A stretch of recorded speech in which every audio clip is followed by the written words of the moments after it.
Pernahkah kamu merasa kecewa dengan seseorang, keadaan, atau bahkan dengan dirimu sendiri? Bayangkan ini, kamu sudah berusaha keras untuk mendapatkan pekerjaan impianmu. Kamu belajar, menyiapkan diri, dan bahkan sudah membayangkan betapa bahagianya jika kamu diterima. Tapi, saat pengumuman tiba, kamu ditolak.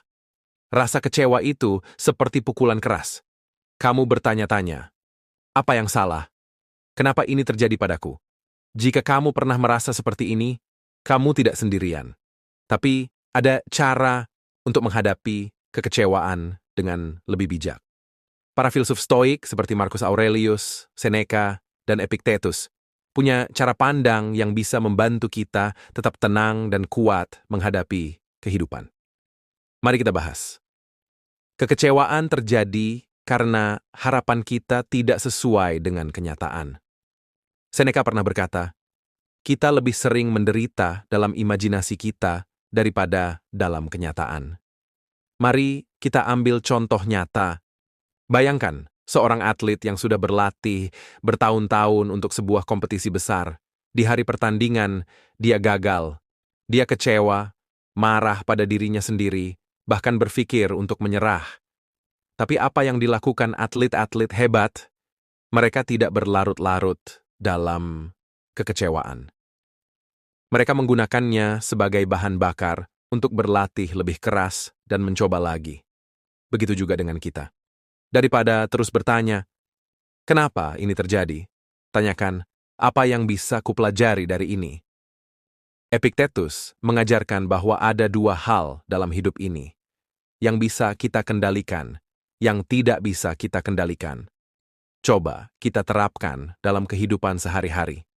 Misalnya, kamu mengirim pesan ke teman, tapi dia tidak membalas. Kamu kecewa. Tapi, mari kita pikirkan, kamu tidak bisa mengendalikan apakah orang lain akan membalas pesanmu atau tidak. Yang bisa kamu kendalikan adalah bagaimana kamu meresponsnya. Kamu bisa memahami bahwa mungkin dia sedang sibuk. Kamu bisa memilih untuk tidak terlalu bergantung pada validasi orang lain. Kamu bisa mengalihkan perhatian ke hal lain yang lebih produktif. Begitu juga dalam hidup. Fokus pada apa yang bisa kita kendalikan, dan lepaskan yang tidak bisa kita kendalikan. Terkadang, apa yang kita anggap sebagai kegagalan sebenarnya adalah jalan menuju sesuatu yang lebih baik. Bayangkan seseorang yang ditolak dalam sebuah wawancara kerja. Dia kecewa, merasa tidak cukup baik. Tapi beberapa bulan kemudian, dia mendapatkan pekerjaan di perusahaan lain. Pekerjaan yang ternyata jauh lebih cocok untuknya. Jika saja dia terus larut dalam kekecewaan, dia mungkin tidak akan menyadari bahwa ada kesempatan yang lebih baik menunggunya. Seneca pernah berkata, kadang kita tidak mendapatkan apa yang kita inginkan karena sesuatu yang lebih baik sudah disiapkan untuk kita. Jadi, jangan terlalu cepat menganggap sesuatu sebagai kegagalan. Bisa jadi, itu adalah awal dari sesuatu yang lebih baik. Para filsuf Stoik memiliki beberapa cara untuk melatih ketenangan dalam menghadapi kekecewaan. Salah satunya adalah praemeditatio malorum. Membayangkan kemungkinan buruk sebelum itu terjadi. Misalnya, sebelum kamu menjalani wawancara kerja, bayangkan skenario terburuk. Kamu bisa saja gagal. Pewawancara mungkin kurang tertarik dengan jawabanmu. Bisa saja ada kandidat lain yang lebih cocok. Dengan membayangkan ini lebih dulu, kamu jadi lebih siap secara mental. Jadi, kalau benar-benar terjadi, kamu tidak akan terlalu kecewa.